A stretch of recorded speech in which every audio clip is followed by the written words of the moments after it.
Coming up on this week's show, forget the Apple Watch, bring on the Sega Watch. Some big Atari 50 updates. And we chat development from the Apple II to the Nintendo DS with Ed Magnin.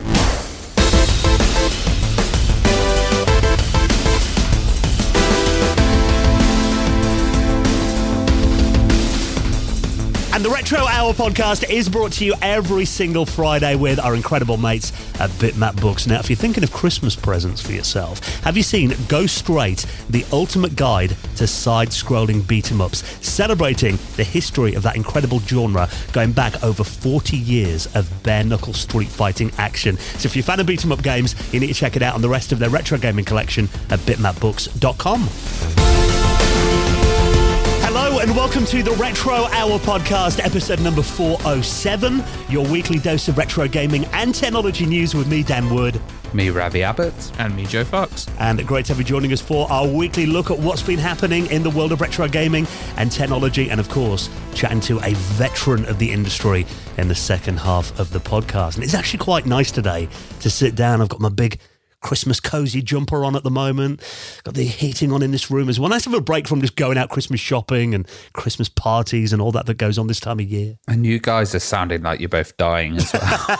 Well, yeah. Well, it was my birthday yesterday, so I've had this rotten cold. I'm sure you gave it to me virtually, Joe, down this Zoom or whatever. Just coughing down the mic. That's it. What software have you been using? Yeah, I haven't got my antivirus software needs updating, I think.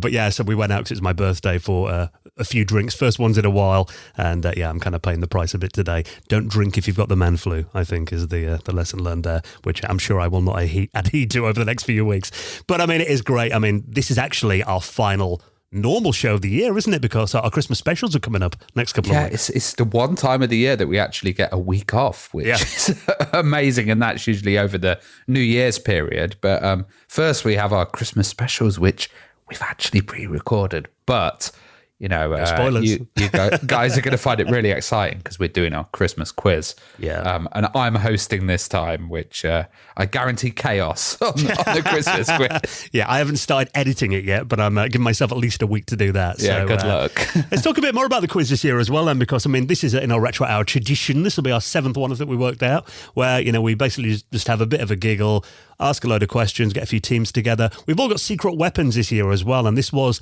I think it's the first time you and I, Joe, have actually been rivals in the quiz. Yeah, because you're always either quizmaster or on my team. Yeah, you kicked me off this time, though, didn't you? Yeah, well, I didn't kick you off. You brought your secret weapon on. You brought Slopes on. Yeah, from Slopes Game Room, DJ Slopes, who I was about to say something, Dan, but I don't want to spoil it. But yeah, you brought the Oracle on. Mm-hmm. And, you know, like special guests, obviously we had Paul and Ollie on. Yeah, Paul from Retro Gamer Magazine and Ollie as well, who does a huge video game quiz. Yeah, and then I brought my mate Jason on from down the street. No, I tell her. So Jason's one of my best friends who's a massive retro gamer enthusiast as well. You know, who I go and do the cons with and, you know, sell games and stuff. He's the guy who's got the almost complete PAL Mega Drive collection. But spoilers, there was about 4 Mega Drive questions in the whole thing. Yeah, I tried to tune the questions up this year as well. So hopefully, you know, the audience will find it as enjoyable as we do. And it's always a good laugh, isn't it? It's kind of like the pressure's off and you're just kind of doing a quiz, even though you guys take it so seriously that the pressure ramps up for the host. Yeah. So you'll find out in the next couple of weeks who's going to be crowned the Retro Hour Super Quiz Champion of 2023. And of course, you can play along at home as well. That's coming out 2 weeks today. But next week, we're going to be doing our look back on the year as well. Because I think, you know, 2023 has been a really interesting year, not only in retro tech and gaming, but also the amount of guests we've had on this podcast and the variety as well. So we're going to be doing our special look back episode next week, and then the Christmas quiz will land on the Friday before Christmas. But before that, we have got a normal show to talk about this week, and I'm going to be bringing up to speed on what's been happening in the world of retro gaming and technology in a moment, and an incredible interview that you've done this week, Ravi. Yeah, so I chatted with Ed Magnin, and Ed is such an awesome developer. You know, he's been kind of working from 1979, and he's developed all the way till present day. Some of his stuff is really interesting. So he's worked for companies like Cinemaware, MicroProse, Virgin Games as well, all huge companies. And he kind of specializes in hardware and, programming and the porting. He ran this amazing, it was kind of an online service, but, back in the days, back in 1979, and it was called Telephone Software Connection. That's crazy, Ellie. People would be downloading from this system and also doing credit card payments back then. This was all done on early Apple machines. So a lot of Ed's kind of work in the early days was on the Apple and Apple II, porting cinema games like, Rocket Ranger, Three Stooges as well. So having that kind of Cinemaware style going from, the Amiga that they developed it onto, then into the Apple II GS. And then later he was working at MicroProse on titles like Pirates as well, which nice. Is a huge one. And also then he moved on to Virgin Games, moving on to the GameBoy, Nintendo Entertainment System as well, but doing really good ports like Prince of Persia, which was just a fabulous port for the Game Boy. And then later on, he went on to Game Boy Advance and Game Boy Color. And we talk about, the differences of working with Nintendo, their approval process, and how that differed from, working with Apple and kind of on the Apple II titles. Yeah, Nintendo's a process very different to home micros, isn't it? And I love the fact you mentioned then that he was taking online credit card payments in the late 70s. I don't think my mum trusted putting her bank card information into a website until about 2 years ago. Oh, he's very pioneering with the stuff that he did. He even developed an app recently, which is one of the funniest apps I've heard about, which you can play background sounds. So you can pretend that you're like on an airplane or in a hospital or something when you're ringing at work with an excuse. It's called Call In Sick. And I thought that was a genius idea as well. So looking forward to this one. Our special guest, Ed Magnin. He's coming up on the show in around 35 minutes from now. But before we do that, we of course bring you up to speed on what's been happening. Another busy week in the world of retro, including some very big updates for the wonderful Atari 50 collection. Now, I don't think you guys have played the Atari 50 collection yet, have you? No. This is going to sound so strange. Like I wanted to get it. I probably will get it because I think it's only about 25 quid now. Yeah. New. But I was disappointed that there's only a handful of Jaguar games on there. Is that why you wanted it, for the Jag game? I wanted it for more Jaguar games. Like, I think I would have been all over it if Alien vs. Predator was on there. But I think you get Atari carts and a couple of others, but you get loads of 2600 games and 5200 games and stuff like that, which, as we've said before, is probably a little bit before most of our times, to be honest. But it is the gift that keeps on giving. And you have said to me, Dan, that the presentation on Atari 50 is fantastic. Yeah, that's the thing. I mean, it's obviously from Digital Eclipse, who I believe Atari actually bought them, didn't they, a while back? So they're part of Atari now. But yeah, I mean, really what it is, I mean, the reason I wanted it, and I actually got it for Christmas last year, actually, is because it's really more like a documentary as well. And, it's more like preserving the artwork and the stories behind the games. So really, it's kind of like an interactive documentary. You hear some of the developers talking about the development process, and then you can play the game itself. So the big news is, though, that obviously this came out around a year ago now, but this week Digital Eclipse have added 12 more classic Atari games as a free holiday content update pack, which I didn't see this one coming. I thought, it's incredible that they're basically a year later just pumping out free content for it. It's not payable DLC or anything like that.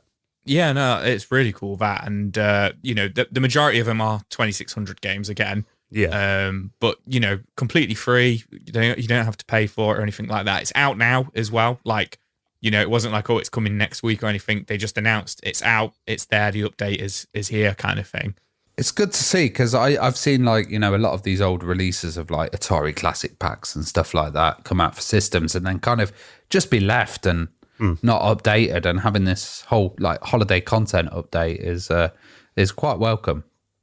Yeah, I mean, I won't spend too long on the games list. You can obviously find it. If you've got the update, you'll know. If not, you can Google it pretty quickly. But yeah, there's a couple of homebrew ones on there. You got Adventure 2 for the 2600. There's one called Aqua Venture as well, which is a prototype.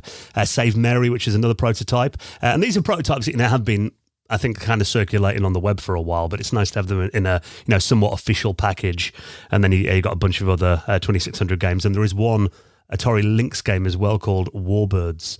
So I do think it's a very nice update. And you mentioned then, Joe, about, you like more Jaguar content on there. They have said, though, this is not all. They are going to be releasing more regular updates for it as well as we go forward. So it looks like, definitely is worth, you pay once and you're getting a load of games as they can make them available, which I think is very really cool. So, so that's available now. Atari seem to be doing some really cool stuff recently. And hopefully next year we're going to have maybe somebody from Atari. Yeah, which I think it's about time we spoke to someone from. Yeah, because I think you're right. The direction the company's going in now does seem, like really clued up now, doesn't it, in terms of, attracting retro fans.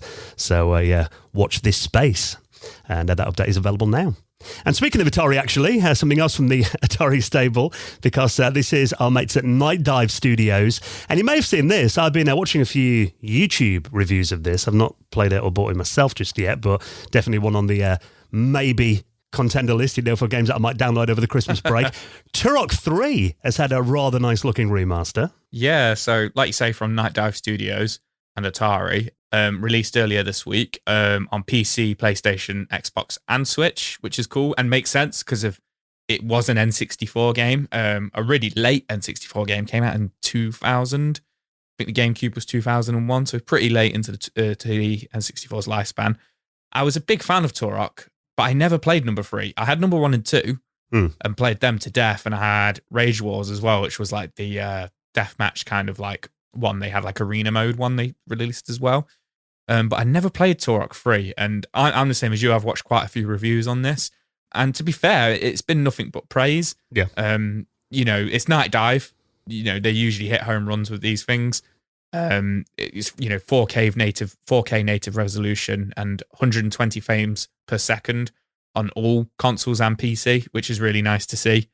Obviously, touched up the graphics and everything there, and but one thing I like about that is modernized the controls. They haven't gone too far with the graphic upgrades, though. No. I mean, it still looks quite similar to the original, just like you said, kind of upscaled and looks, smoother on modern displays. Yeah, absolutely. So, and they did number 1 and 2 as well back in like 2015, 2016. They did, those ones as well. So I really need to check this one out. I think it's about 25 quid. I think I saw it for. I've put it on my wish list on Xbox. But as always, Night Dive, they're just pumping them out now, aren't they? Like every couple of weeks there's a new one. And like I say, they're always home runs. They've been really, really, really solid games that they're putting out, and sometimes shedding a bit of life or light onto games that might have been overlooked, because nobody ever really talks about Turok 3. Everybody always talks about Turok 1 and Turok 2. And Turok 3, I think mostly scored like 7 out of 10, 8 out of 10, 77 on Metacritic. So, not amazing, but, certainly not a bad game.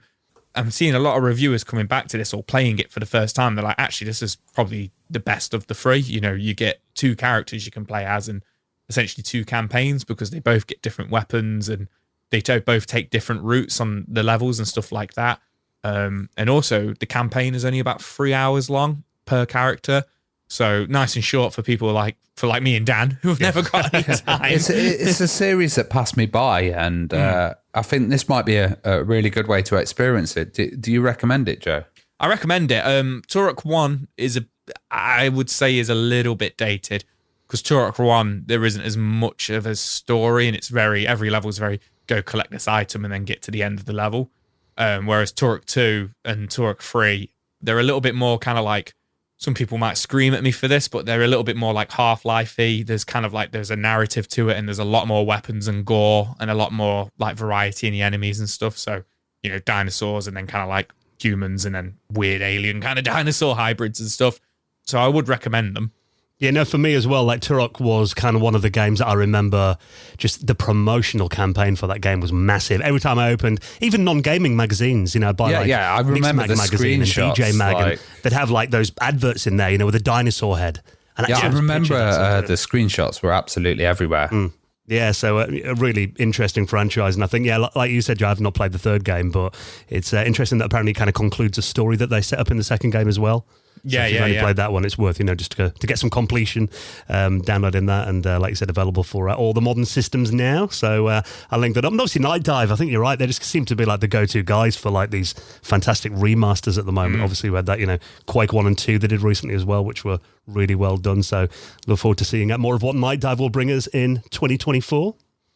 Now, this is very cool. I love it when we get new games for retro systems, and this looks right up your street, Joe. A new run and gunner game, it's hard to say, a new run and gunner game for the not only the Dreamcast, also the PSP and the Neo Geo.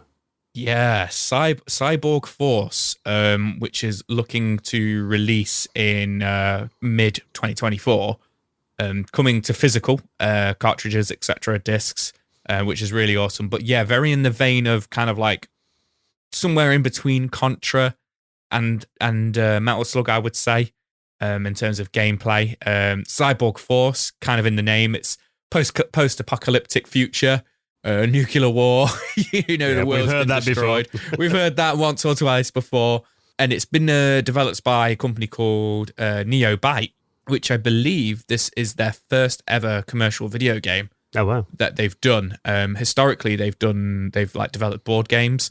But there's a few names behind this, who have been involved in other games and stuff like that, have come together to work for Neobyte.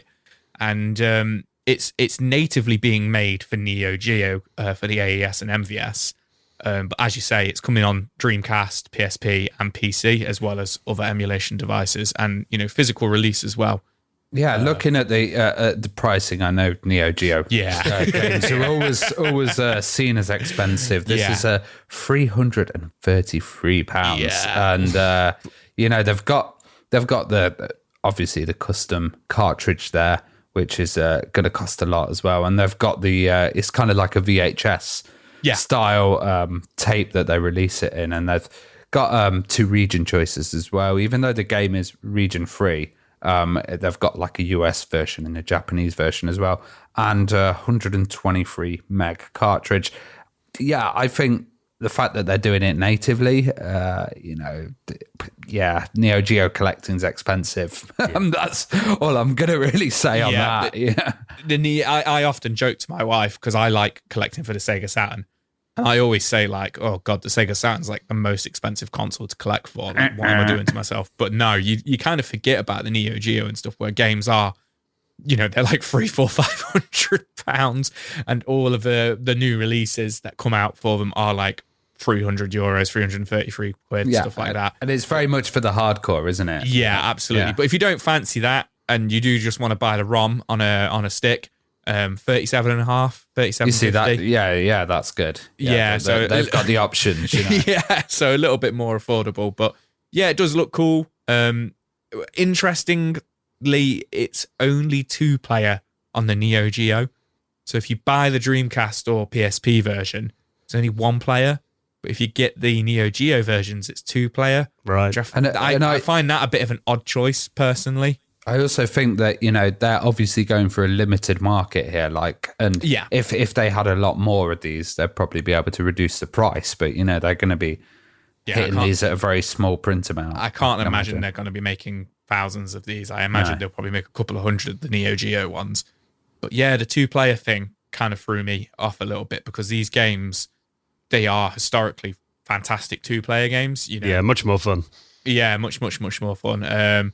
So I don't know if that's a kind of like a conscious choice to try and make people buy the Neo Geo one, or if it's just they couldn't get it to run 2-play. I don't know. I mean, graphically, it doesn't look like it would challenge the Dreamcast at all, to be honest. It's very 16-bit looking, so interesting choice. If that is their reasoning, then that's very ambitious, isn't it? Yeah, we're gonna go. People will definitely go out and buy a Neo Geo and spend €350 on a card to play 2-player mode and pay that for a Neo Geo. Yeah, exactly. So I think you're right though. Yeah, because I mean, we have a few Neo Geo collectors that come on the Patrons Hangout regularly, and they're all used to paying those kind of prices for Neo Geo. I mean, they're essentially arcades, aren't they? Really? I think you have a Neo Geo, don't you? I've got a Neo Geo CD system, which I mean, which is still expensive. I've never even seen it. You know, Dan's got so many odd machines. I'm like, oh, you got Neo Geo?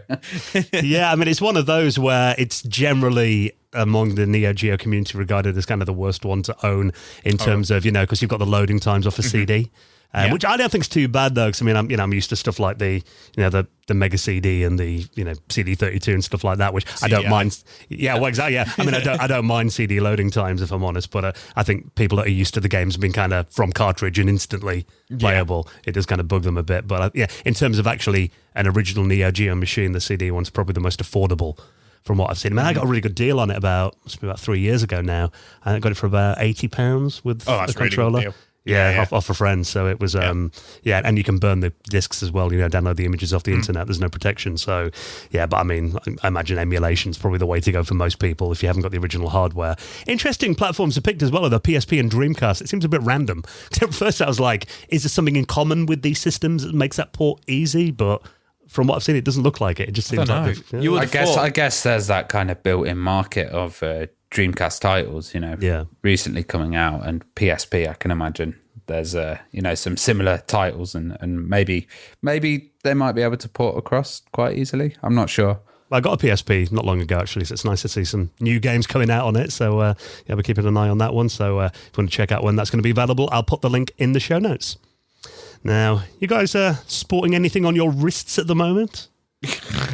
Not this. Yeah, I've got a Casio G-Shock. Nice. I think is it Casio? I've got a G-Shock anyway, one of those old school ones, but I've got the new version. Not the ones you could win at the fun fair on the egg machines. No, I've got the new version. It runs off solar anyway, but I think the only difference with the new version is it's got a blue light instead of a green one on it. Well, I've got my Apple Watch on, which obviously nags me all throughout the day, like stand up, do more exercise, you haven't finished your step counter. My little nagging assistant on my wrist. However, I'm going to say these look pretty nice, although again, something else that is quite expensive. I think Joe's been doing a bit of lusting over things that are far out of our price range this week. But these are Sega Mega Drive watches that are going to cost an eye-watering $800 each.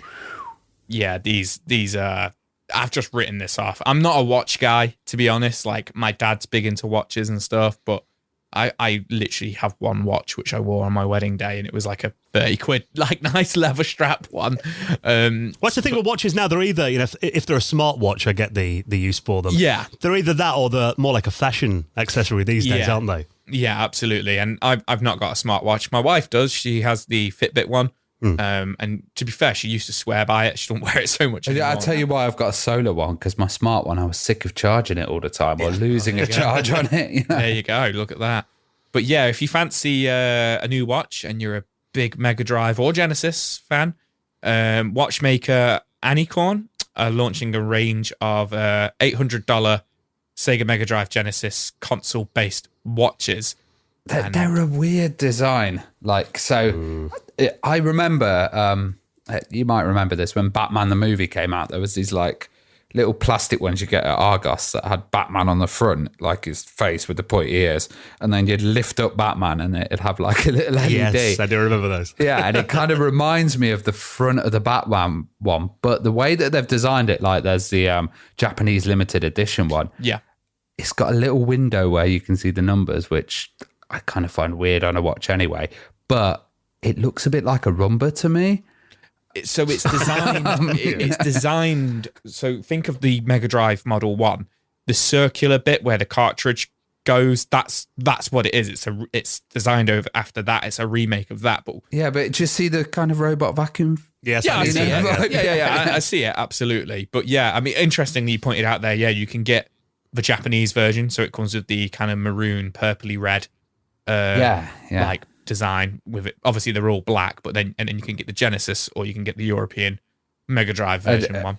And of course it looks like it's made out of, really high quality stuff, and like on the back, and it's all brushed steel and all of this kind of stuff. So, if you're into watches and you're watch collecting, I know there's a lot of people, and you're into gaming, it might be something that someone with a lot of spare cash can rock, Yeah, absolutely. But I mean, like I say, probably not for me. Bit rich.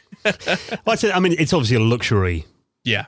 brand, watchmaker company, isn't it? Anicorn, they're selling these for a lot of money, $800 each. But I think the design of them is beautiful. I mean, in particular, the Japanese Mega Drive one. I'm looking at that, and like you said, it's kind of a flat version, isn't it, of the disc that's on the top of the Mega Drive. And I mean, the attention to detail, the power light lights up as well. Oh, that's cool. Yeah, so, I don't know if if it just means it's got battery. Might get a bit annoying at night, when it's on your nightstand, that kind of little glowing red light constantly. Yeah, I don't know. maybe. Yeah, maybe. I'm looking now, they're still in stock. Yeah. So if you fancy one, Dan. I like the Japanese one as well. I quite like, of the three, I think that's my favourite looking one as well.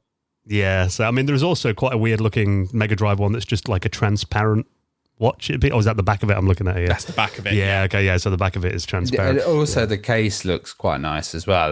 They've themed it, and they've kind of got the embossed like logo on the front, and the grid that they'd have on some of the Mega Drive titles as well, and like the book for it looks a bit like a games manual.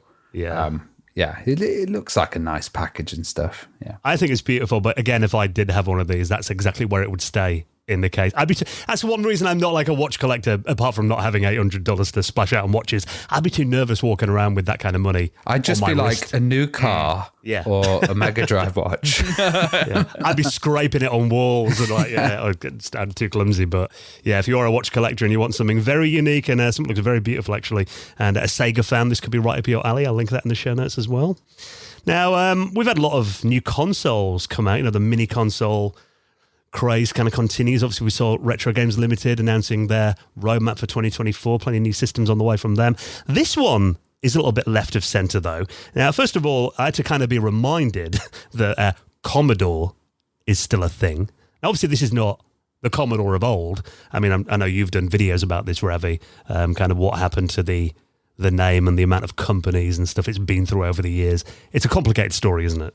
Yeah, it's been kind of passed around a lot, and I think there's probably 4 companies or 3 companies that are currently Commodore. So I know that you've got Commodore Italy, which we're talking about at the moment. There was a Commodore USA as well. Individual computers, I think, have the brand Commodore in Germany. I'm not quite accurate with it. I can't keep up with the amount of Commodores that are around or have kind of used the brand recently. Well, you mentioned about vacuum cleaners as well. I saw someone put this in our Discord a while back, that there is a company that make basically Commodore branded Roomba clones. So they're like, robot hoovers with the Commodore logo on top, which is quite interesting to see. But this company we're talking about here, this is the Italian Commodore company, who you might remember, they made the headlines a couple of years ago when they brought out the Pet phone.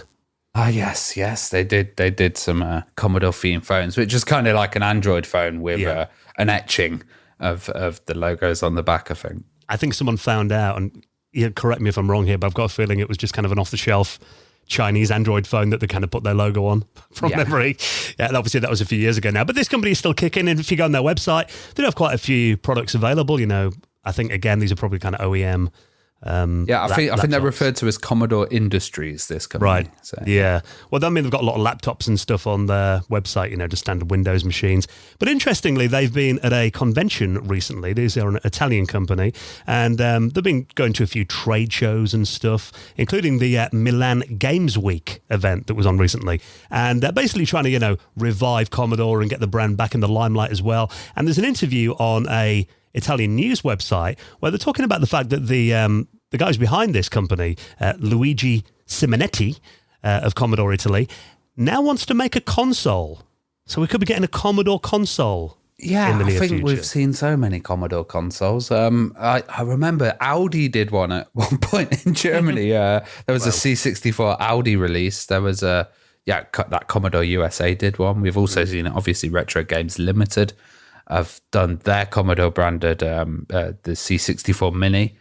And I guess it depends what they're going to go for. Are they going to go for kind of just a kind of like little mini system, or are they going to go for slapping something on an Android thing, or are they going to go for a full kind of Amiga style system? Who knows? It's interesting interview, but it seems like they're kind of aiming to hit that market, especially doing this interview. And some of their products, like they've got like a little C64 floppy drive USB key that seems to be sold out at the moment, right. And they've got a few little games that they're kind of been running as well, but none of them really seem like they're huge kind of retro Commodore style ones. So I'm not sure how they're going to approach this, but I don't know. Do you think just slapping the name Commodore on something is going to bring enough people to it, or do you think they need to do more? They say in this interview here, basically the only information we've got is their goal for the future is to have a console. They're currently doing research and development, and the aim is to have a console with hardware inside that makes the Amiga world compatible. So it looks like whatever the planning is going to be compatible with Amiga games. Yeah, I didn't see that quote. Okay, interesting, because I know that Amiga kit also has that A600GS that they're just developing. So it's good to see a world where, you know, there's so many options, I guess.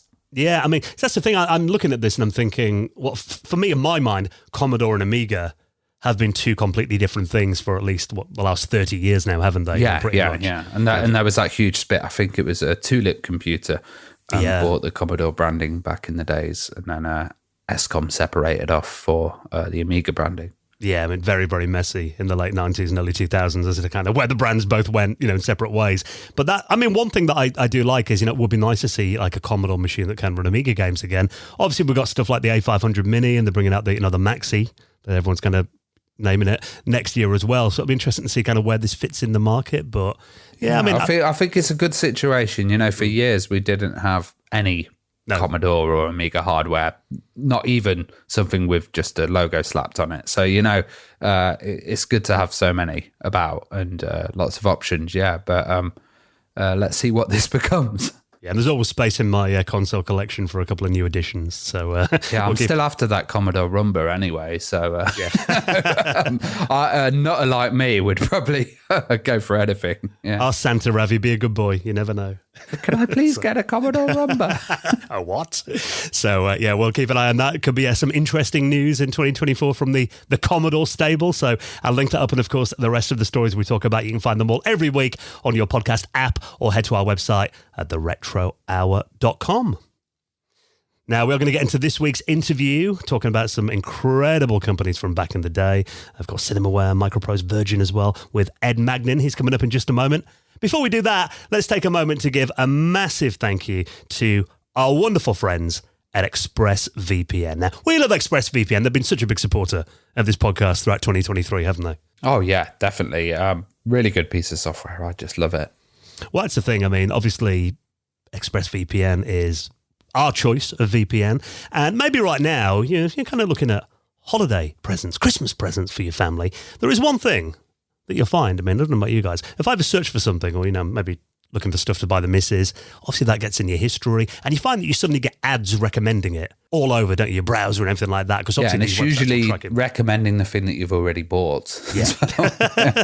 And then obviously, you know, if your missus comes in the room and you're on and there's adverts popping up, she kind of gets an idea, or maybe your kids, you know, if you've got kids, you're shopping for them online, it might kind of give away what you're doing. So ExpressVPN is an app that you can have on your computer, you can have it on your phone as well, and it encrypts all of your online traffic. So no matter what you do, it all stays completely private. Because a lot of people think, you know, I'll do incognito mode, that'll save you. But incognito mode does nothing except hide your history from yourself. So if you haven't got ExpressVPN turned on, that's the thing, you know, your browsing history is out there, your ISP knows what you're doing, all these websites can track what you're doing too and serve you adverts up as well.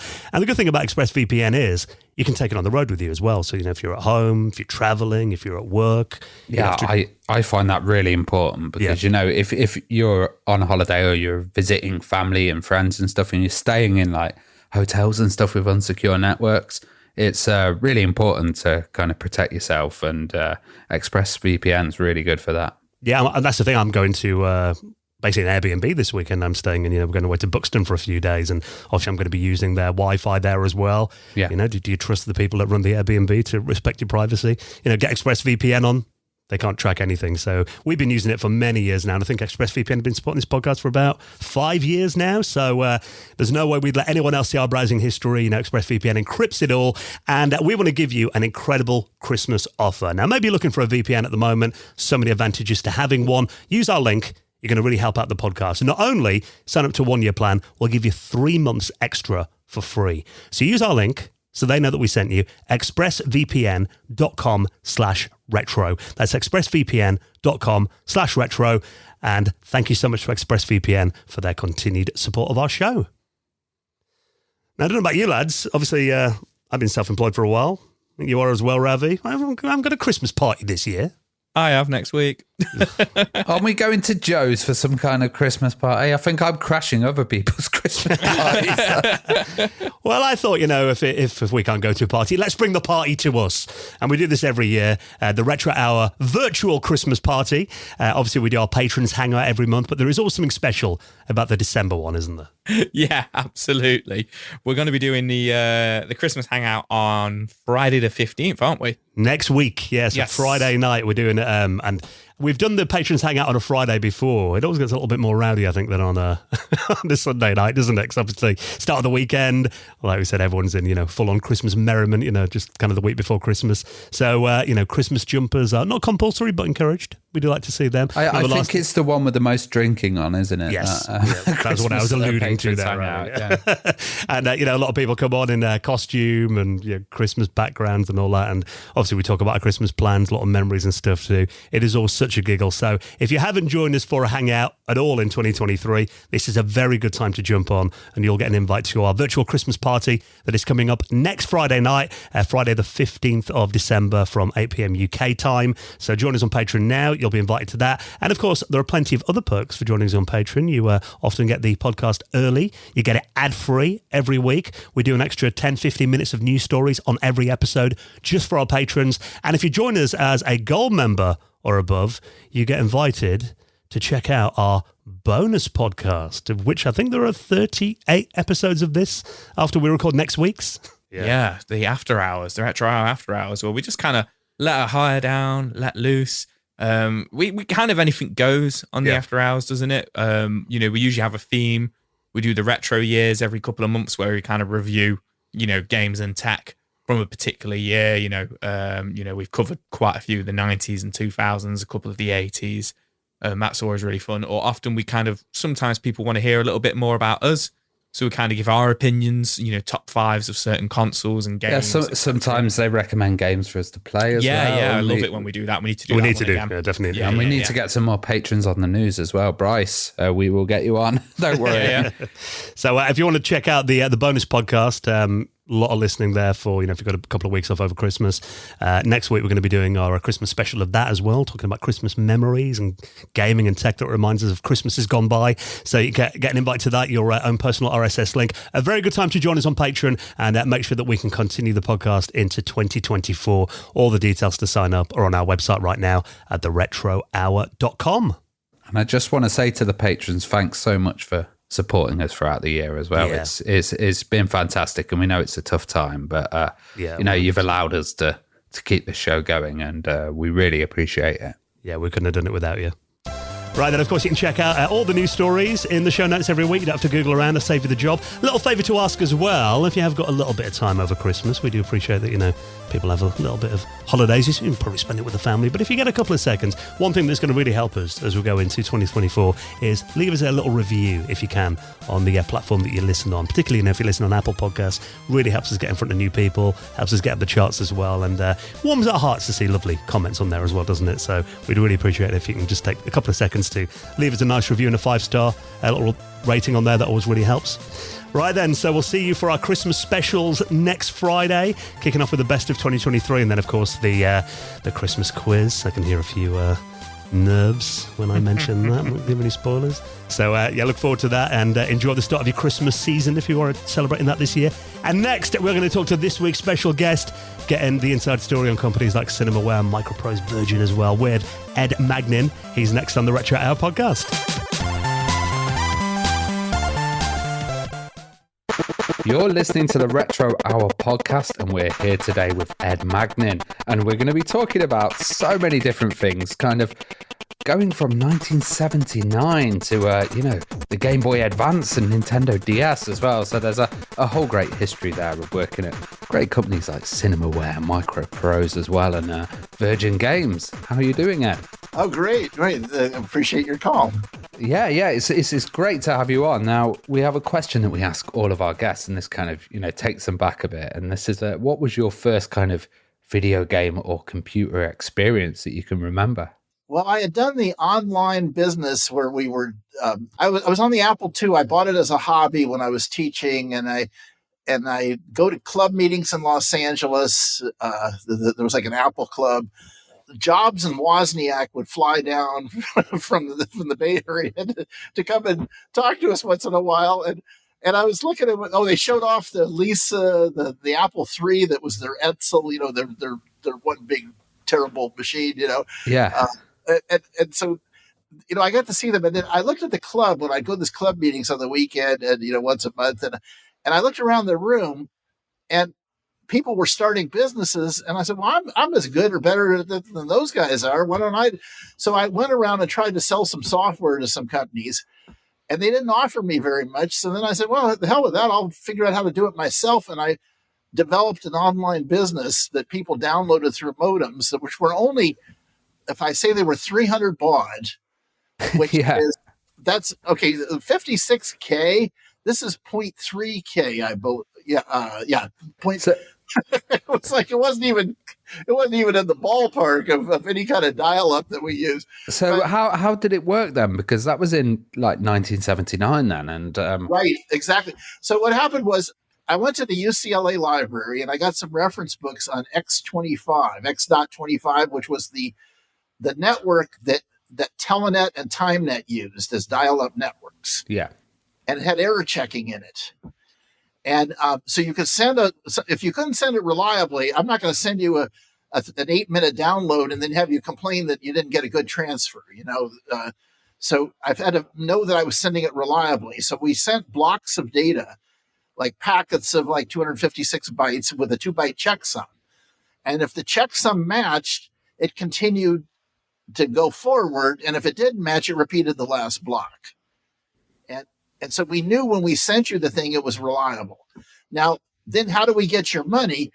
We charge your credit card and we say, okay, this game is $25 and you give us your credit card. Now we establish an account for you earlier you'd leave your information and we set up an account, and then we'd know how to get a hold of you, if there was a problem. But basically we're trusting you.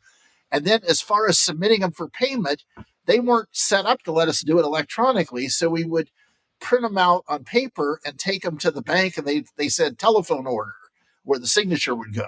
So you essentially had like a kind of software delivery service, but you also had submissions to it. And we took games from other people. We did a lot of them ourselves, but we had about maybe, I don't know, one of the brochures I have online, I think had the number, but it was like maybe 60, 70 titles. They weren't all games. There were some games.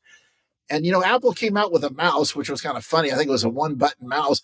And we had a mouse maze where you moved the mouse around. So not that many people had the mouse, but the people that bought the mouse, we gave them a game they could play on it. And we did a telegammon where you could play backgammon over the phone. We did a chess one where you could play chess over the phone with somebody else. And what it did was you bought the game sent enough of itself to your friend, so he didn't even have to buy it. But he could play with you. Now, when he wanted to play with somebody else, he needed his own copy to play with. And then it would send enough of the screen and everything so that when you made a move, it would move it on his side too. That's insane. Like you look at stuff now, like the App Store, and how quick it is to, download something and connect with your card. And believe me, I'm much happier not doing that. Okay, I was proud I invented a system that nobody was even close to us. People filed patents on things that were several years late even. To shoot down their patent, you just have to have prior art that's a year and a day before them, And there was an international gift exchange. I worked with some of the top law firms around the world, including, I think, Rose Law in London, everybody that needed help fighting these patents because people had patented them, and the British ones trailed by a couple of years. So we were still, after I'd gotten all the money I could get for helping as an expert witness the U.S. cases, then I got hired to help with the British cases and stuff. And anyway, it was an interesting thing. But I'm so glad now that I don't worry about. I know I did it and I could download stuff and I figured out how to do it. But now I'm glad that Apple and the Windows Store and Google Play and Amazon, that they take care of that for me. And I used to run home on New Year's Eve because the system was actually running on Apple IIs, and it didn't have a date calendar in it. It had a time, we could set the time, but at the end of the year, it had a switch. We had to switch it to like 2024. You had to rush home on New Year's Eve to make sure you change the year. That's how you spent your midnight then. Yeah, I spent my midnight doing that. And then people would call us, and there was a little bit of fraud, but we'd catch the people because we wouldn't activate an account for them unless we had a working phone number. If the guy leave his information, we call him in. So CBS News sent a crew out to film. It was the first story they did on personal computers, and then they said Ed Magnin quit a teaching job in Southern California to provide his own computer games to other computer buffs around the world. And what amazed them was they said, just do what you normally would do. Well, in the daytime, I use the computers because it costs too much for people to phone us in the daytime. In the evening, when the rates went down, we leave all the lines answering for customers. And I was in the other room watching television. So I'm watching the CBS News in the other room while people are placing orders of the thing. It was clicking back and forth, and people would call up and they'd say they're Abraham Lincoln and stuff. And then once or twice it was embarrassing where it was somebody famous that and they called up and they'd say, the guy calls me back and says, "Isn't my money good enough for you?" It's like, how come you didn't set up a company? Because I thought it was a fake. You thought they were a prankster then. Yeah. People like Todd Rundgren was one of our customers. It's like I was wondering how much the Apple II kind of expandability and hardware helped with developing this system and having like add-ons and extra boards. Not really. We had to go. First of all, we had to get enough storage.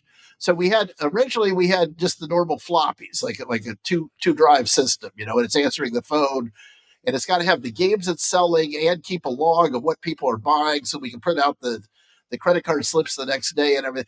So that part. But then later we got an 8-inch drive, dual 8-inch drives. The 8-inch drives use the top and the bottom. So it gave us quite a bit more capacity, but even that wasn't enough. And then we went to a Corvus hard drive, and I had to take out a bank loan. I think the drive cost like $20,000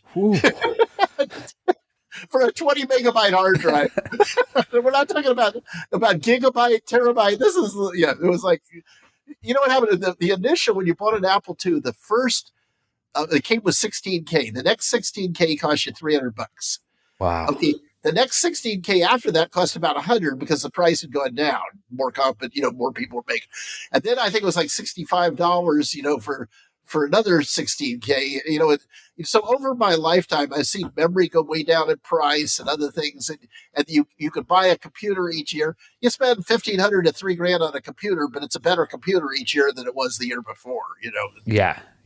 It's really interesting with that culture as well, because you guys, obviously, a lot of developers had Apple IIs and you're all kind of using that. And in Britain, we had lots of different systems, but you ended up working with Cinemaware as well, which is a really big name over here as well.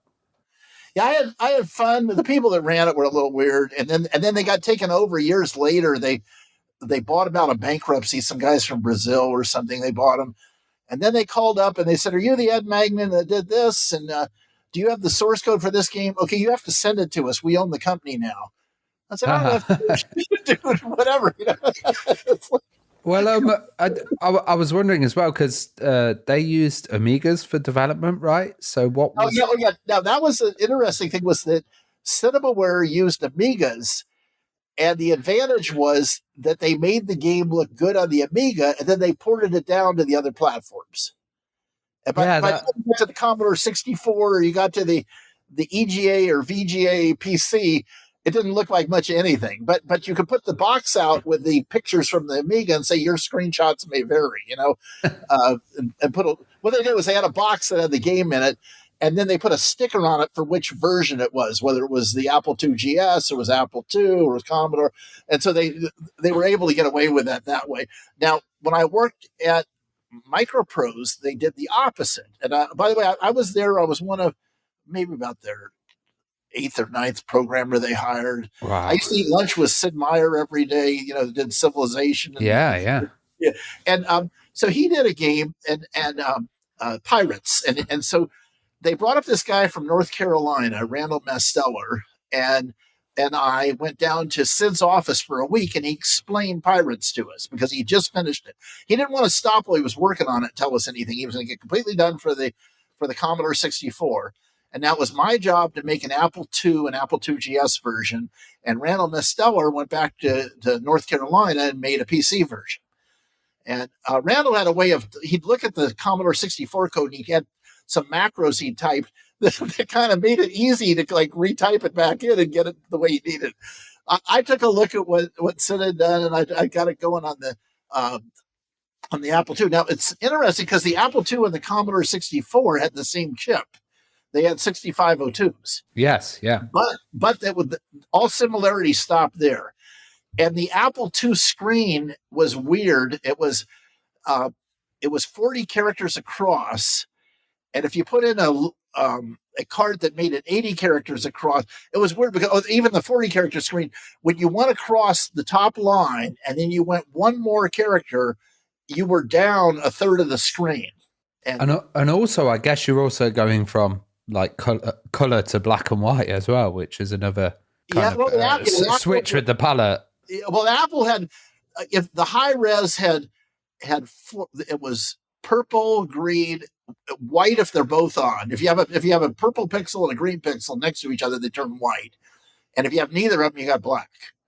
And so that was the high res. The low res had about 12 colors. It's supposed to be 16, but some of them were duplicate. Some of the grays were duplicates of each other, and just with a different number.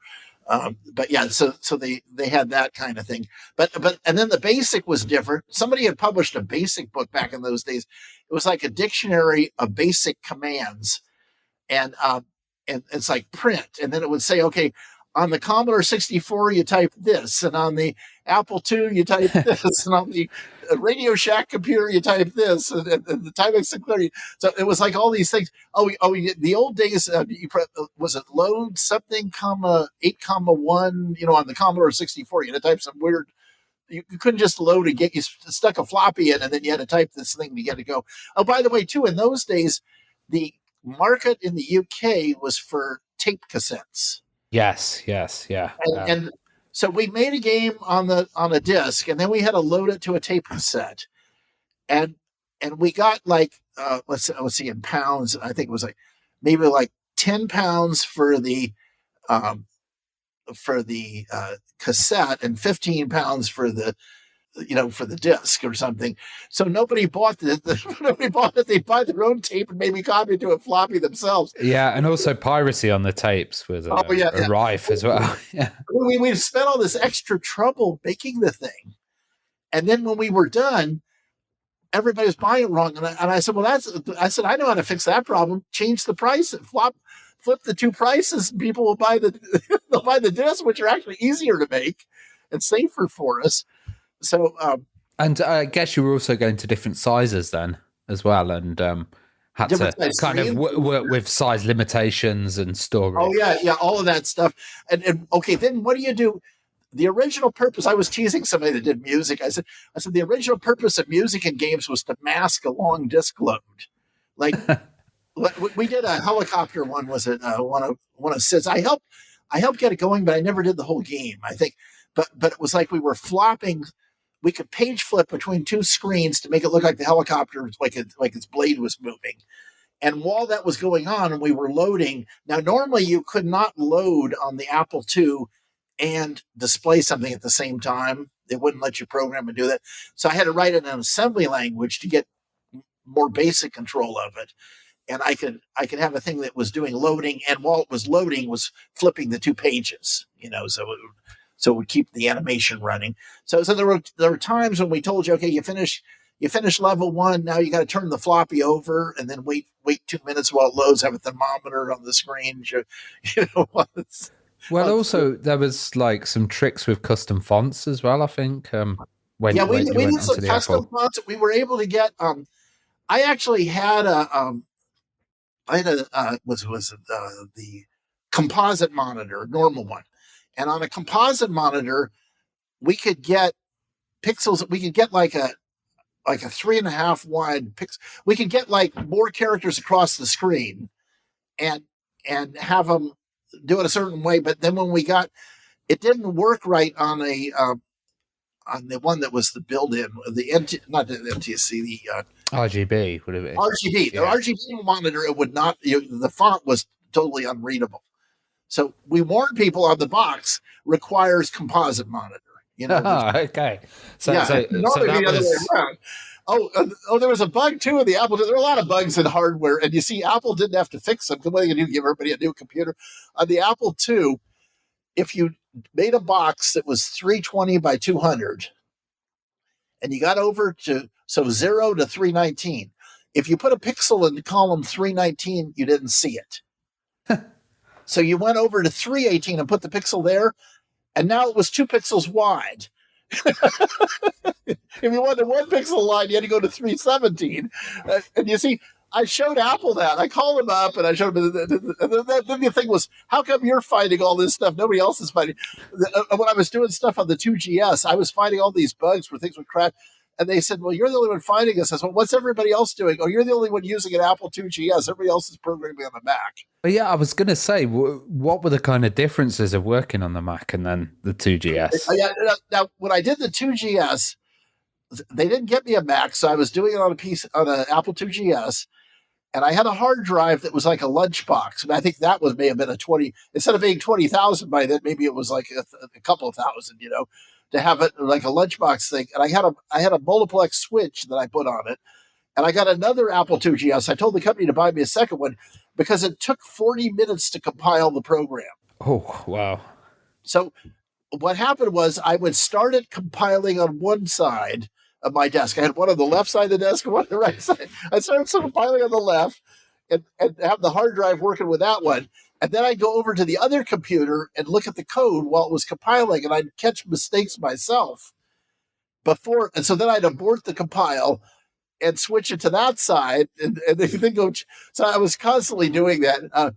And I had a program where it took me a long time to compile the code. I had a friend that did a graphics thing, and it took him a long time to compile the graphics. It was all kind of the way you built the thing up and how much you had to compile and all that.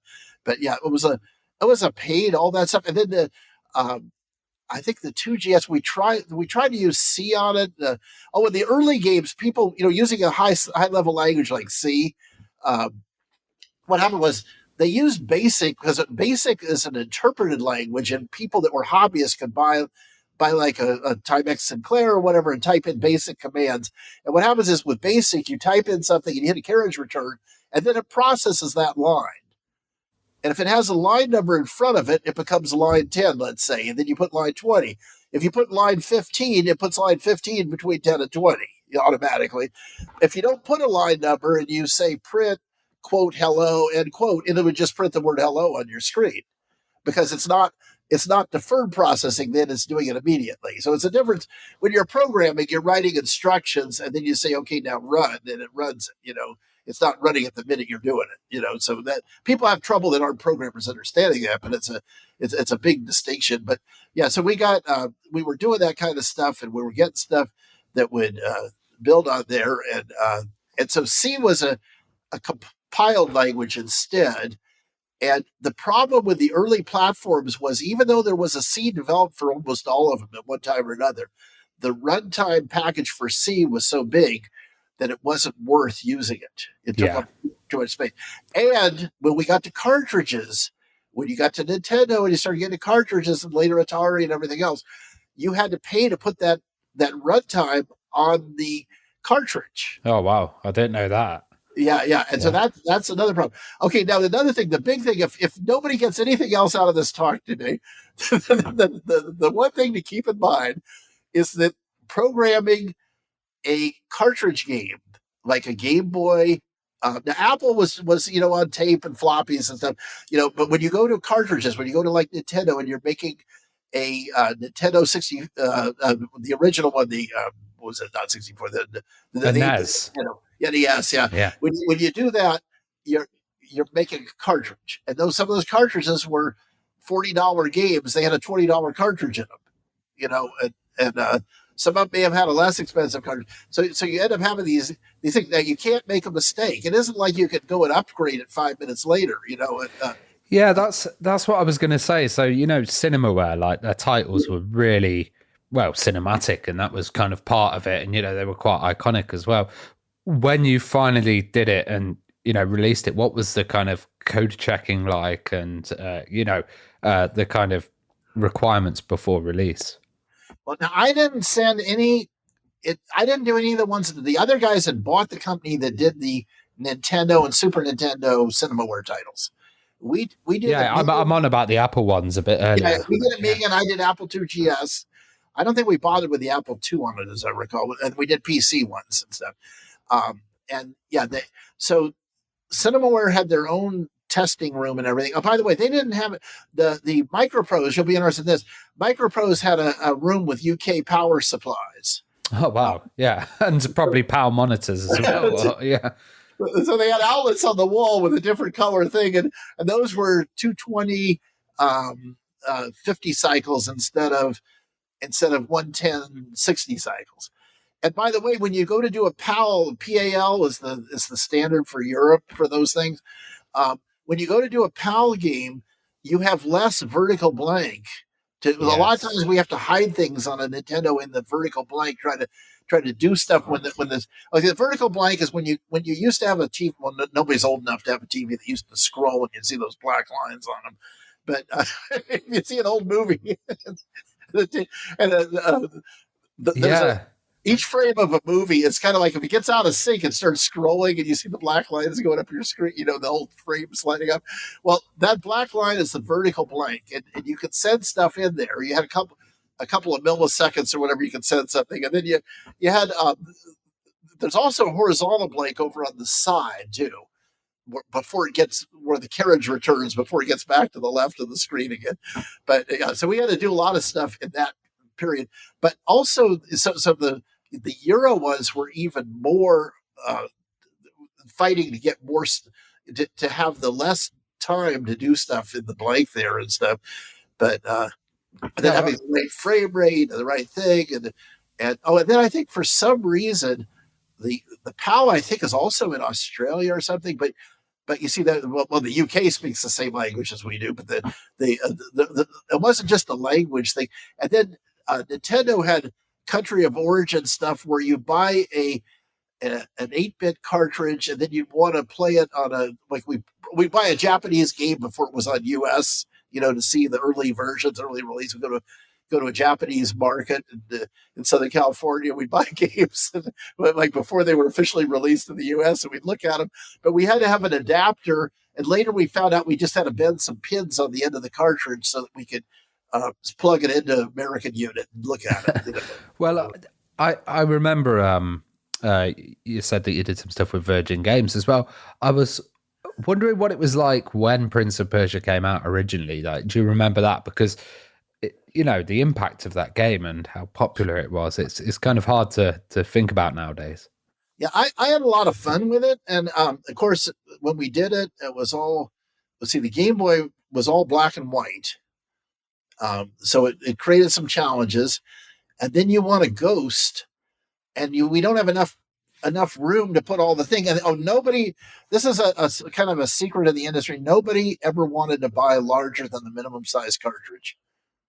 Okay. Because if you paid $2 for the next size cartridge extra, you got to add $5 to the price tag. And then they felt they priced themselves out of the market. Yeah. So in other words, it's a $40 game, now a $45 game. Well, maybe they're not going to be able to sell them. And also, everybody tried to sell the games the first day. I think it was US Gold, isn't it? That's a British company.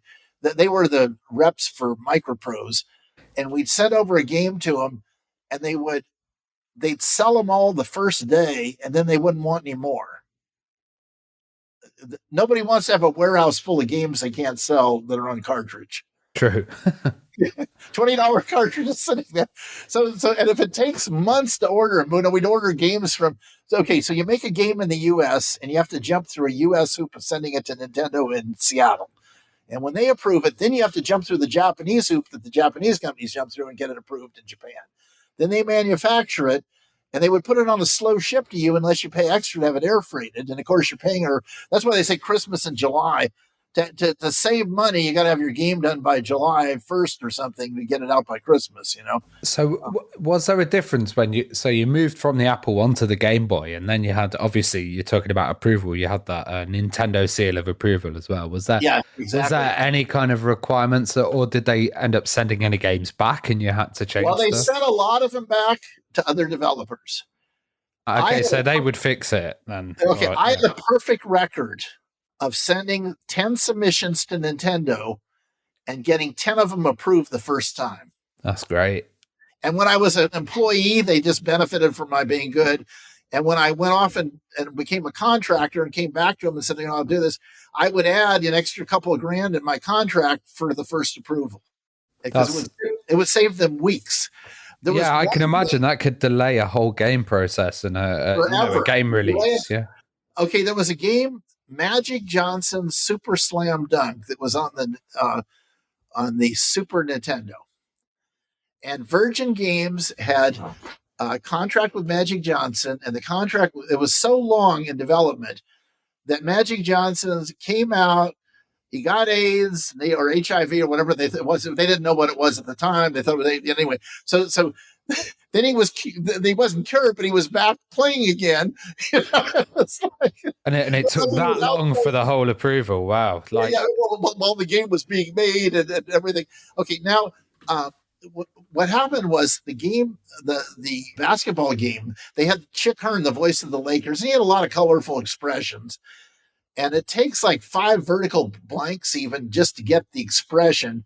So you're talking about 60 frames a second, so a 1/12 of a second, just to get the phrase loaded in. And everybody says cue speech. By the way, cue isn't even an American English word. We use it for computers. Yeah. You guys queue up for a bus. Yeah, we love queuing. Yeah. We get in line. We line up for something. But yeah, so everybody says you cue the speech. So you put in the order of the things you're going to say. Well, the problem was when the play was over, Chick Hearn was talking for 2 minutes. He's had more stuff to say that he hadn't said yet. Well, yeah, that's another thing as well, sound. But so what I did was I said, you don't want to cue the speech, you want to prioritize the speech. So we got play-by-play speech, and what you want to do is you want to say certain things are mandatory to say them. The end of the play thing. Okay, in football, somebody gets sacked. The quarterback, somebody tackles the guy, and he doesn't get a chance to pass it. It's, oh, wow, big sack, or something like, where did that guy come from? And so you got something you say to end the play. But you had something else you were loading, and you'd say, he's back to pass, because the quarterback would go back, and then he would pick somebody off in the distance to throw it to. So he's back to pass. Well, he gets tackled before you get to say that. So you abort that. You don't bother loading it because it's just going to slow you down. You skip. When I work with the deaf and you're trying to keep up with sign language, every once in a while you have to drop a sentence. Yeah. There's enough redundancy that maybe the person you're helping you'll be able to squeeze 2 thoughts into the next sentence, especially with like size limitations. But yeah, exactly. And the speed limitations, how much you can get in there. So talking of speed as well, like in Prince of Persia is such a good port on the Game Boy. That whole game was about like realism, platforming, but also the kind of rotoscope graphics. How did you go about kind of making sure that it ran smoothly and it worked well as a platformer with such big sprites as well? That was very tricky. Yeah, but just before we get to that, I want people to understand that when you make a cartridge game, you can't make any mistakes. Yeah, there's no firmware updates that you can do later on. I used to go to a store and I'd buy NHL 2K or something, and I drive home, and there's 5 updates to download when I get home my PC. You get those kids that buy a console nowadays at Christmas, and then they're sitting there for 2 hours updating it before they can play on it. Yeah, exactly. New versions of Xcode and new version of the DirectX and all that baloney. Yeah, so we go through, but I was used to getting things right the first time, and not having. So I thought they should give me a bonus if I got a game out and it got out on time, and Nintendo didn't have to reject it. And I had to have to fix it and take 3 more weeks or a month or whatever. Okay, so then I also thought that if your game lasted 6 months or a year without having an update that you had to do. Now, if you did have an update, if there was a serious problem, maybe you would make another cartridge, but you wouldn't tell everybody. But if somebody called up to complain to customer service, then they say, "Oh, you know what? We do have a newer one. If you'll return yours, we'll send you the new one." Ah, smart. Yeah. Yeah. So it was things like that. Somebody beat. I did Caesar's Palace on the Game Boy. Yes. Somebody beat the math in the casino. Well, I was going to say about that as well. You know, you had it was a mouse controller, a cursor, and controlling that on the Game Boy, it worked really well actually with that title. That must have been quite tough to implement as well. You don't see that often. I know it. Having that move around and move from thing to thing and see what you're over, and then you click on it. Now, I had fun doing a similar game myself. Oh, by the way, I tried to get the Caesars license to do it on we did a Magnin casino game that's on all the, on the iOS and stuff. Yeah, all the new platforms. Okay, so we did that, and I wanted to get the Caesars license from it. So I called up the same guys there 20 years later that worked with me at Caesars. I tried to get the license. He says, "Ed, I'm sorry, we're not allowed to sell anything that might encourage people to gamble." Oh wow! And that was on. That came out on the Game Boy as well, a kid's system as well, pretty much. And I said, well, okay. I drive from Los Angeles to Las Vegas. It's about 3 or 4 hours, whatever. I said, I see a million Caesars ads all the way up there. And they said, no, look carefully. We're selling the casino. We're selling Anne Margaret, now Celine Dion, and now somebody else, maybe Taylor Swift or somebody. They're selling that. They're not selling gambling, And so it's like, we don't want to encourage people. We don't want compulsive gamblers, So we that was the thing. So I couldn't get the license for that, but we did that on there. And then I think I was in Los Angeles, and it was on the one we did for the DS, the Nintendo DS. That one has the arrow thing for the where you're touching a table and you're picking the seat you want to sit at the table, and then it has speech recognition. I was in Los Angeles for E3, and Sharp Electronics was there, and they'd done the speech recognition for Nintendo, and they wanted me to see it. Well, the guy that was in charge of developer relations wasn't very nice to me ever. So I said he should change his title to publisher relations, because he didn't care about people like me. He cared about the people that bought the cartridges, But and we're the ones that would recommend you need a larger cartridge, but they wouldn't, So anyway, we go ahead and so I heard this speech recognition. It worked beautifully. And so I said to the two guys in Japanese that were showing it, I speak Japanese. I said, I love this. Can you make sure I get it? They said, well, absolutely, make sure. And then the guy from Nintendo America, I said, by the way, are you following? Is it Steve Okimoto? I said, are you following it? He says, I don't speak a word of Japanese. I'm sure that also got used in, I think, Nintendogs. Or one of the kind of they had a bunch of things where you could control with voice. Now the trouble was I had to learn. It used an unusual way of doing text to speech because of doing the speech recognition. It used a text to speech. You put in text what you wanted them to recognize as speech. Okay. So I had to misspell roulette. RWLET. To get the different pronunciations.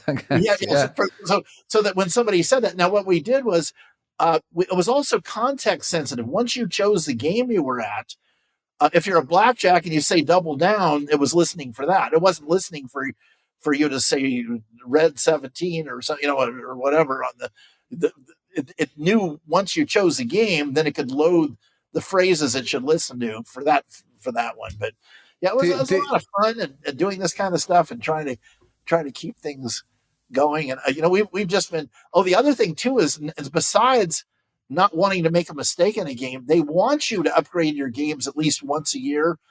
If you let it go 2 or 3 years, they'll kick you out of the store. Yeah, and I think kind of going from 8-bit titles as well to handheld titles. Do you think that was kind of like a second lease of life for a lot of developers because they use similar techniques, they use similar ideas, but in a kind of different form? Well, I'll tell you what it did for me. I had a history of being like 2 years at one company and 2 years at the next. You finish one game and you did it in a ridiculous amount of time and you rushed it and you got it ready. And then they said, here's $25, take your wife out to Sizzler, to do buffet dinner. It's like, oh, okay, never mind. And so then you do it maybe another year, you hang around and you do even a better job the next year. I did Caesar's Palace and Prince of Persia in 14 months back to back. Wow. Yeah. And you think that would be worth something. And they took me out to say goodbye when I'd given them my notice, and they made me an offer. And I said, Steve, I'm making more than that now. I said, I didn't think you were going to make me an offer. He was going to the UK to meet with the other people at Virgin, It was like, I said, and so I was saying goodbye to him that week instead of the next week. I said, I'm making more than that now. I said, at least if you're going to make me an offer, make me, get your math right. And I think a lot of programmers got the kind of raw end of the deal. We love making games. Now the one thing we never got to do is you look at these book authors signing their books in a bookstore. Well, now there aren't any more bookstores. It's like, I was also never got that kind of recognition, but it's fun. But I used to have fun when my daughter, she's older now, but when she was in school, I'd go to her school career fair, and they got the guy from the Army and the Navy and the drugstore, and everybody that's insurance salesman, and I'm there to talk about games. And this one teacher, he had this chewing gum policy, and throw out your gum, and don't, I hate it because he gets under the chair. He had to give this speech to these kids that weren't even his students. They were just assigned to that room that day so that I could give a talk to them because they asked to hear about games. And so then when he's all done, I said, "Are you done?" And the guy says, "Yeah." And I said, "Well, if you like chewing gum, this is a career for you." Well, nobody gives a crap if you chew gum or not. You'll be happy, and anyway. Then it backfired on me because my daughter later had him for a physics class. He said, "I remember you." I was also wondering, so there was a lot of, when you went onto the Game Boy Advance, you did quite a lot of titles on there, and also the Game Boy Color. How similar was the hardware to the SNES? Developing on the SNES and then going onto the Game Boy Advance. It's funny because the same people kind of were involved, I guess. So you got people like Shigeru Miyamoto driving the art, and there was a guy. I can't remember his last name. Anyway, there was a guy that drove the hardware at Nintendo, and so they're kind of taking the 8-bit SNES, 8-bit NES over to the 16-bit for the Super Nintendo, but then also kind of implementing. In other words, it had vertical blanks too. It doesn't have a video, but it had an LCD screen or whatever. Yeah. So there were things that kind of got carried over from, in the functions were the same. Now, when they went to the N64, then they had bought a chip from Silicon Graphics. Mm-hmm. And it was the chip they used to draw the stuff in Jurassic Park and everything. And those used to cost like $75,000 for the computer and another $75,000 for the software. And Nintendo was putting one in the N64. So I had an emulation. I had an emulator for the N64. At first, I was using a Silicon Graphics computer, and I got like 1 frame a second. Okay. And when they gave me the hardware to plug in, I got 60 frames a second. So I said, why don't they take whatever's on that board and put it in the Silicon Graphics for everybody? It's like, but the idea was that Silicon Graphics sold them this chip because there weren't that many people to spend $75,000 for a computer and $75,000 for the software, but they could sell millions of them that Nintendo would pay them so much per chipset to go into a console. It was funny. And that was groundbreaking as well. That was a real change for Nintendo. And then also, when they started working with Silicon Graphics, they did things like Donkey Kong Country that were a hybrid. They didn't have everything ready to go for the N64, so they made like a 3D game with the 3D kind of pre-rendered, wasn't it? And pre-rendered on the 2D sprites. Yeah. So that was the thing. Yeah. So all of that. So going to handheld. Now, the other thing that I loved personally about going to handheld was once I was on handheld, I could go to any trade show and walk up to somebody and show them my game. Yeah. I don't need to have a reserved back room and bring in a special PlayStation that's got the right chip in it so it'll play my game that didn't go through the store, and all that stuff, and have to carry stuff around and have them tell me they were too busy and they made all their appointments. You walk up to somebody on the floor, and if he's a gamer, he's going to look at your game, and if it's a good game, he's going to go get his boss. and also it's standardized as well. You didn't have that problem of composite and RGB and the vertical. Oh yeah. You go in the back room and they got different power than you do, and things don't work. Yeah, all of that stuff. It all just runs off batteries. Yeah. And it was like a thing, and it was a whole different thing. But like I say, I think a lot of Nintendo is a nice company, and I don't mean it to mean it, but I think a lot of what they did up to the N64 was making bad hardware look better than it was supposed to. Yeah, they definitely pushed it. Yeah, they got tricks. Now, where they got their lunch given to them was when the Sega Genesis came along, and they had Sonic spinning. Just the idea of having Sonic and having spin, just flashing those sprites really fast, made him look like he was spinning in a circle, and it was like that. Everybody thought, "Oh my God, that the computer in that must be so much faster than the other one." Yeah, and that kind of triggered the whole console wars, which I guess led them to the N64 as well. So might have been a kind of positive competition. Now Nintendo fought floppy disks or any kind of medium like that for forever. Really, they didn't want to do it because they could control the cartridges. Yeah. But there were people that made counterfeits of those anyway, and well, there was devices like the Disc Doctor, wasn't there? And these piracy devices. I had one of them was the Revolution or something. There was one for the GS for the Nintendo GS, and it allowed us. It was actually better when I got the cartridge, a prototype from Nintendo. It had this thing where you plugged it in the back where the cartridge went, and it stuck out like 10 inches. It's like you're carrying this thing that sticks way out like a ruler. Yeah. And the one that I had, one of those Revolution things, whatever it was, I could just plug it in. It looked like an ordinary cartridge plugged into it. Now, we actually had a purpose for it in that we weren't using it to steal other people's programs. We were using it to put our own on the console.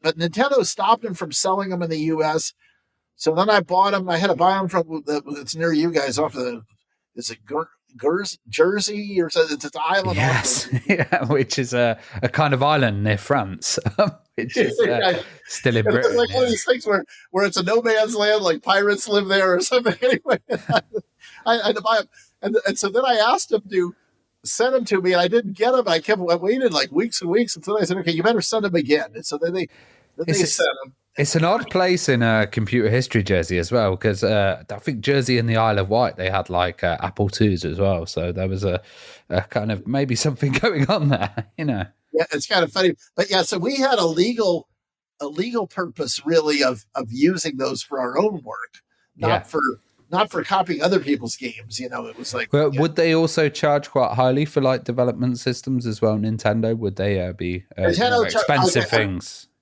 In the early days, maybe a Super Nintendo was like 15 to 30 grand. Wow. Okay. And you could go buy a Super Nintendo for $180 or something. Yeah. So then there was a company up in Oregon. But anyway, they had their own development system.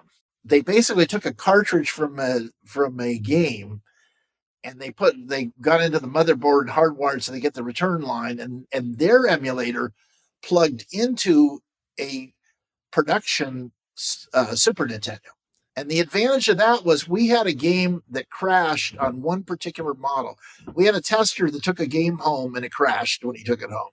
It didn't crash for anybody else. And so they said, "Oh, we'll just chalk it up. It's a bad thing. Don't worry about it." I said, no. We need to get that guy's Super Nintendo. We need to get it in there. So I said, offer him another Super Nintendo and a couple of games.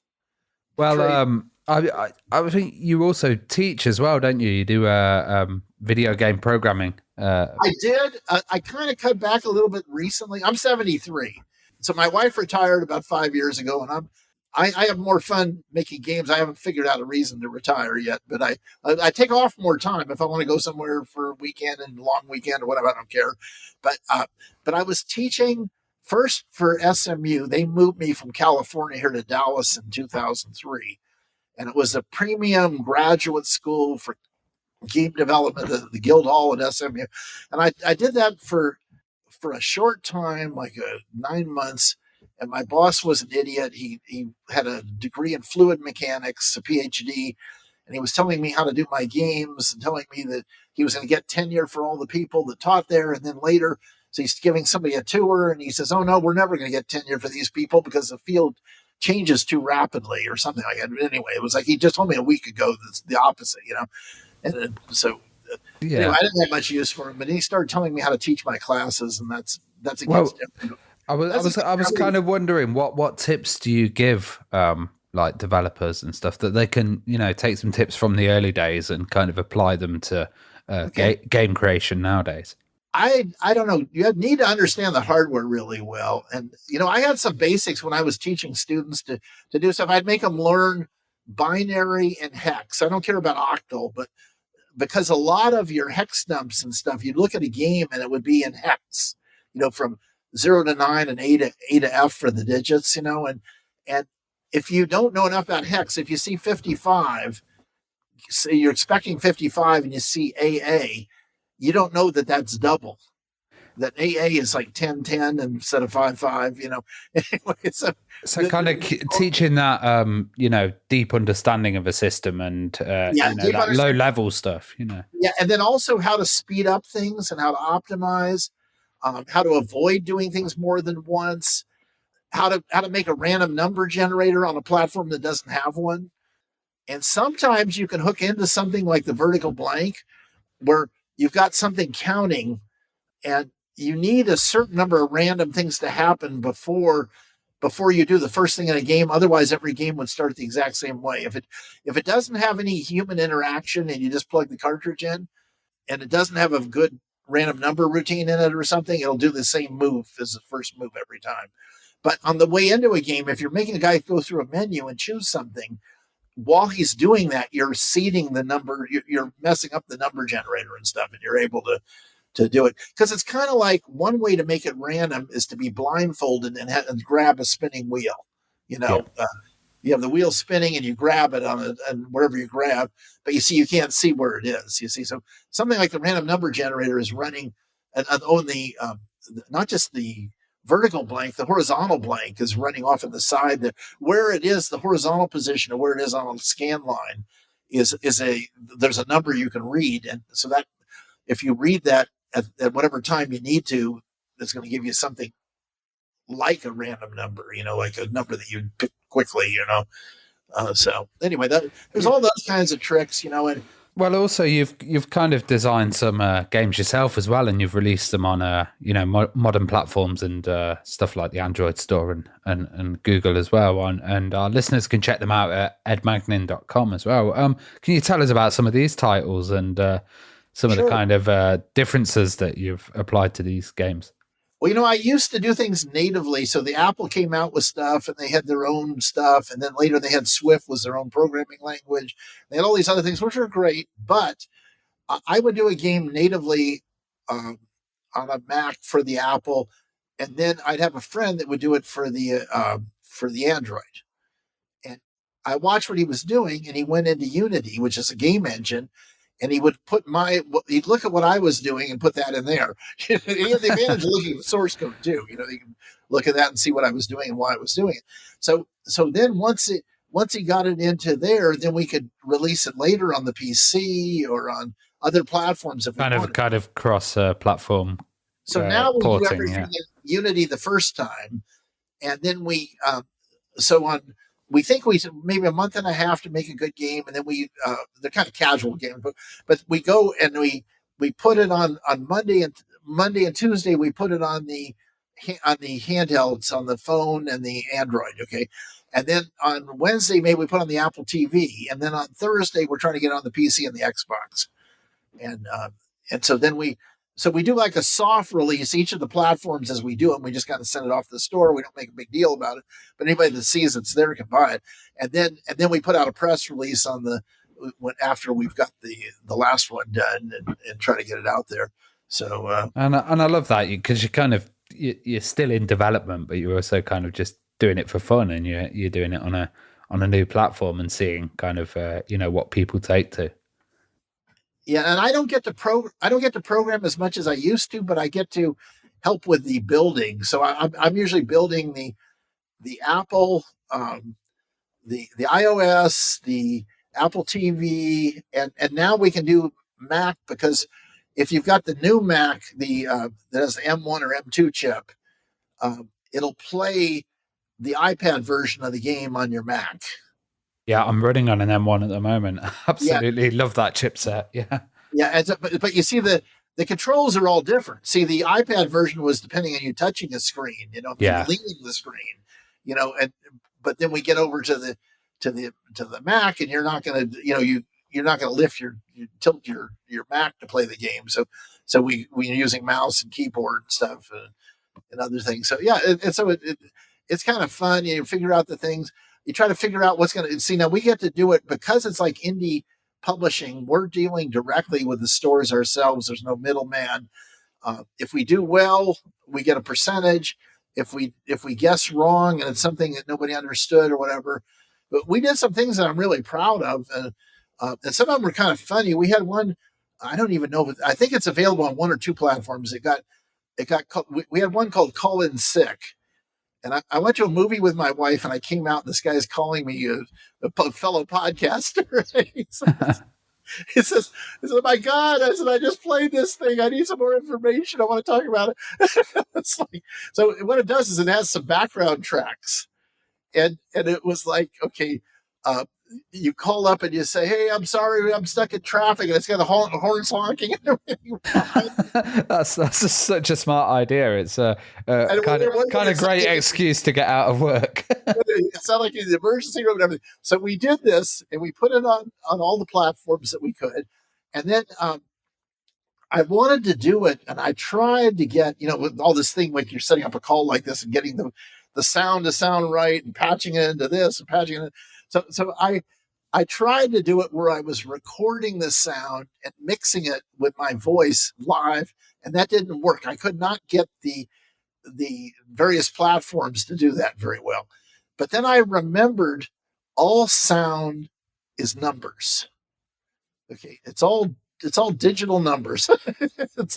it's all sampled. Everything in your computer has been sampled. Yeah. So they're numbers. So if you have a tape of the background sound of the traffic, and I have a tape of you, and I would record you talking, I can go through at the same speed and add the numbers together, and then make sure they didn't get so loud that they distort it. I absolutely love this. I'm just looking at it at the moment. It's such a fun idea.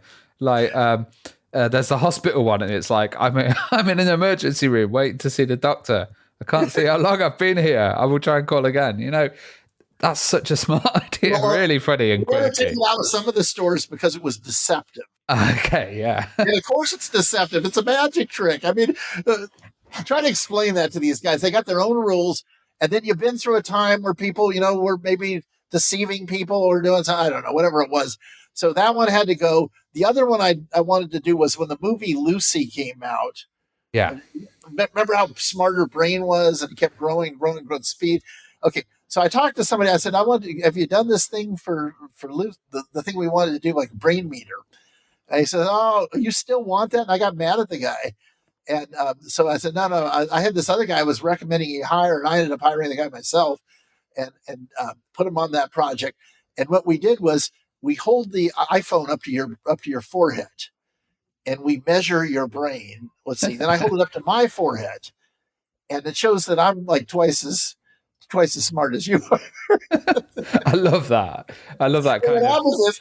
It's where you put your finger when you're doing it. The other one was my choice or your choice, and you spin the wheel, and it's like you and your wife can't agree what movie to go to or something. You say, "Okay, wait, let's spin."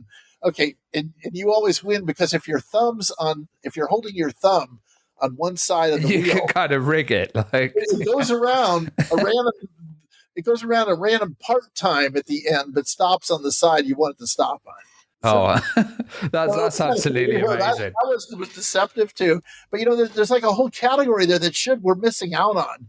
Things like magic tricks and stuff that I used to love magic when I was I love that, and I think that's a kind of great use of stuff. And how do you get that across? They come up with more ways. Every time we fill out a form to put something in the App Store, does it offend the Republic of Korea? Well, I don't know. Yeah, I think it's on Google Play still, but I'm sure Apple are a bit strict with that. I do remember there was one that I used to love, which was you download more RAM for your phone. That was one. It's like, that's not going to work. But all these things are funny. That they're trying to protect everybody from everything, and I don't know. It's I would recommend, if anybody's interested, they should just get. First of all, if you got people that are hobbyists or trying to make their own games, go ahead and keep doing that. You get some books, do it on your own. You can get Unity is free if you haven't made enough money on it yet. So you can they have certain, you can read the requirements online, and you can use Unity to make the game. You can move it to different platforms fairly easily. If you're going to do an iPhone one, you need a Mac to build it on. If you're going to do a Windows one, you need a PC. The Android, you can use either, I think, although we usually do it on the PC. But so you build the thing, and then when you get it in Unity, when it's time to put it on a different platform, you change the player settings. And now it's in some ways like a different game, because one of them had a mouse, the other one doesn't. One of them has a touch, one of them has accelerometer, the other one doesn't. By the way, they don't tell you stuff. The Apple TV had one controller, and then now it has a different controller with a round thing on the top, the touch area on it. Instead of being a postage stamp one, it's now kind of a round one up there. And that no longer has an accelerometer. So we base some of our games on using it like a control, kind of like the controller they had for the Wii, where you're leaning it one way or the other. But people don't like that anyway. I think and also the phone. We used to do the driving games with the iPhone where you held the accelerometer, and now I think they'd rather have an invisible, like a thumb D-pad on the screen. So. Yeah. Give that instead. It's like, but having a system where you can get it onto different platforms, you can visualize it, and it has to be fun. It has to be something you make a difference at. A lot of people want to make a game. Very few people have the patience to go all the way through it. That's part of it. Also, working at home. I've worked at home off and on during my career, and I got in fights with companies where they wouldn't let me work at home, and the next company did. And then the one after that made you come in. But I've always done better work on my own. And the guy I work with down in Houston, he's like 4 or 5 hours away by car. We do everything on Skype. Maybe we used to get together once a year in San Francisco, but I'm not sure any of us think San Francisco is that safe anymore. But we go to game conferences and things like that. But it was like, it's getting things that are fun, the people that make a difference. Sometimes you get feedback from people. I got more feedback in the old days when I had that online business because people knew it was me, Yeah. And now it's just a kind of app. Is trying to sell them. So you got a whole other problem, and everybody wants to help you sell your games. And I don't know, when I talk to them, they don't know any more about it than I do. And I don't know very much, and I've been doing. So I'm trying to experiment. I sent out, if you go to Magnin Games on Twitter, you'll see we're promoting the Warp Tunnel challenge. You're racing in one of these tunnels that twists, and you're trying to get through the thing without hitting the obstacles. And then you go through one level, then you go through the next level, and it keeps and randomly changes, and you change vehicles and stuff. But it's kind of like the analogy. Willie was the one that kind of designed it. And I said, it's kind of like a forced scroll, that only we're forcing us to move forward in 3D. You don't get the option of stopping, Yeah. You go to the right or left to avoid obstacles, but you're still going with the same forward speed. So that was kind of fun. So we're trying this experiment. We put it in Twitter, and I haven't used it for a while. And then I saw people picking on Elon Musk and everything. I said, okay, fine, so I put it on our site, and I sent it out, and got to our 20,000 people that follow us. And then what you do is then you pay them to promote it, and in one day they send it to another 30,000 people. Yeah, it's definitely a change from the days when you were doing it on the old modems and kind of on the old phone lines. And I'm gonna have to end the interview here because we're running out of time, Ed. But I've really enjoyed talking to you. And same here. I'm flattered. With 73, I did retro games before people knew they were retro. Yeah, exactly. They weren't trying to make retro games. They were cutting edge back then. Yeah. Well, thanks so much, Ed. Thank you. Appreciate it.